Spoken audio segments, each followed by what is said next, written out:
गोर लगै छी। हम चमचम मैथिली गीत में अहाँ सबके स्वागत करै छी। आइ हम एगो सामा खेलाय के लेल जे जाइ छी से जे रास्ता में गीत गबै छी, आइ हम से बाट के गीत आइ हम कहै छी। और ई गीत खेला के जहन जाइ छी ओहिठमा बटगबनी गबैत और तखन जे चुगला के गारि दै छी, तऽ बटगबनी के गबैत ओकर बाद हम चुगला के गारि एगो सेहो हम गबै छी। तो दुनू गीत अहाँ सब देखब और सुनब। यदि अहाँ सबके नीक लागे तो हमर चैनल के सब्सक्राइब, वीडियो के लाइक आ शेयर जरूर कर देब। प्रथम कार्तिक भेल सखी सब आगू पाछू भेल।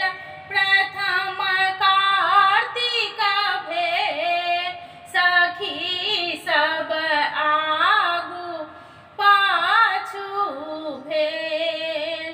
कथी के डाला कथी के चंगेरा, कथी के डाला कथी के चंगेरा, कथिए के बान्हन देल सखी सब आगू पाछू भेल।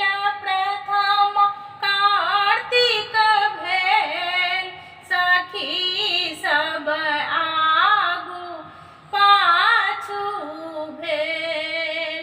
सोना के डाला रूपे के चंगेरा, सोना के डाला रूपे के चंगेरा, चांदी के बान्हन देल सखी सब आगू पाछू भेल। प्रथम कार्तिक भेल सखी सब आगू पाछू भेल। चारू काते सामा बीच में चकेबा, चारू काते सामा बीच में चकेबा, हंस सहित साजिले, हंस सहित साजिले सखी सब आगू पाछू भेल। प्रथम कार्तिक भेल सखी सब आगू पाछू भेल।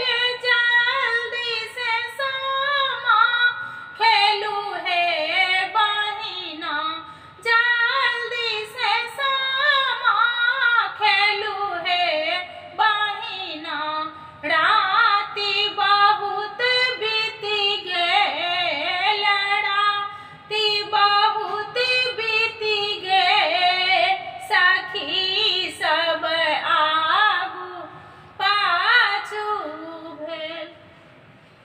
चुगला बैस बिता के गेल ससुरारी में, पाकल पाकल दाढ़ी में ना।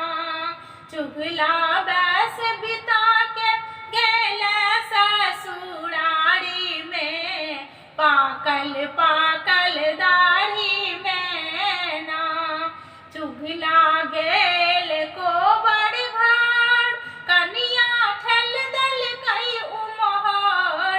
चुगला गेल को बड़ घर, कनिया ठेल दल कई उमहर।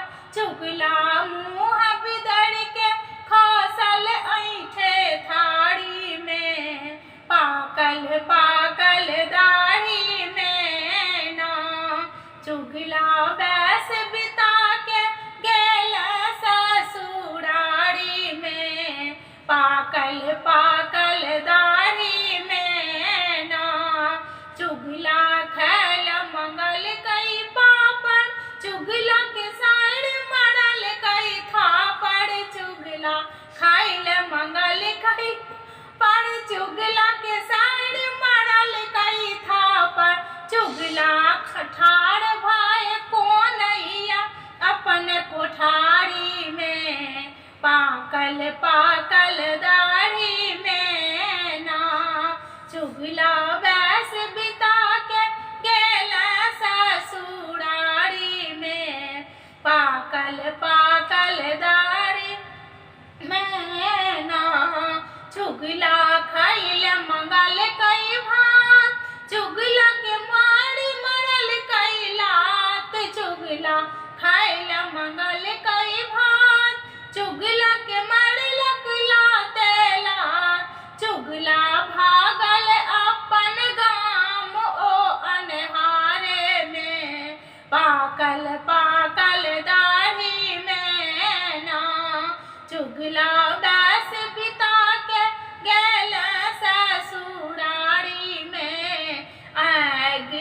लौदा